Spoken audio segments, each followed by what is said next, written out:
ज्ञान का अहंकार। एक समय की बात है, एक घमंडी व्यक्ति शहर से पढ़ लिखकर अपने पुराने गांव आया। गांव और शहर के बीच में एक नदी पड़ती थी, जिसको पार करने के बाद ही वह अपने गांव जा सकता था। इसलिए उसने एक नाव वाले को बुलाया और उसके नाव में सवार होकर अपने गांव की ओर चल दिया। कुछ देर चलने के बाद वह घमंड में भरकर नाविक से पूछने लगा, क्या तुमने कभी व्याकरण पढ़ा है?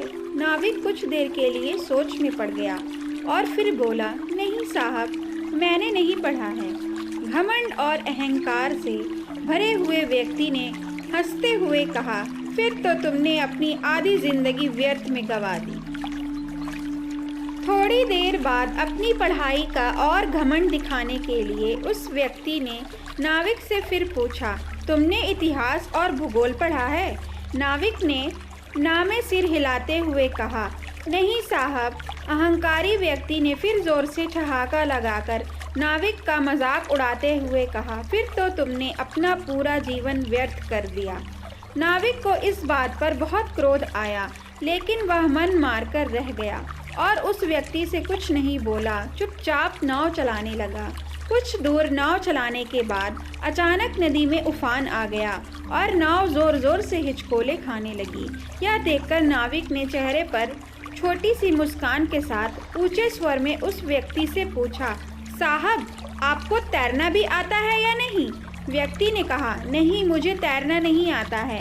नाविक ने कहा, फिर तो आपको अपने इतिहास, भूगोल और व्याकरण को सहायता के लिए बुलाना पड़ेगा, वरना आपकी सारी उम्र बर्बाद हो जाएगी, क्योंकि यह नाव डूबने वाली है। यह कहकर नाविक नदी में कूदकर तैरता हुआ किनारे की ओर चला गया। इस कहानी से हमें क्या शिक्षा मिलती है? इस कहानी से हमें शिक्षा मिलती है कि कभी भी अपने ज्ञान पर व्यर्थ का अहंकार प्रदर्शित नहीं करना चाहिए और किसी को अपने ज्ञान के बल पर नीचा नहीं दिखाना चाहिए। ज्ञान का अहंकार कहानी पढ़कर आपको कैसा लगा? और क्या आपने भी कभी ज्ञान का अहंकार किया है? तो उसका परिणाम क्या हुआ है, ये हमें कमेंट में लिखकर ज़रूर बताएं। तो दोस्तों, देखा आपने ज्ञान पर अहंकार करना उस व्यक्ति को कितना भारी पड़ गया। ये थी आज की कहानी। आशा करती हूँ कि ये कहानी आपको अच्छी लगी होगी। अगर अच्छी लगे तो मेरे चैनल नाज वॉइस को लाइक, शेयर और सब्सक्राइब ज़रूर करें। Thanks for watching.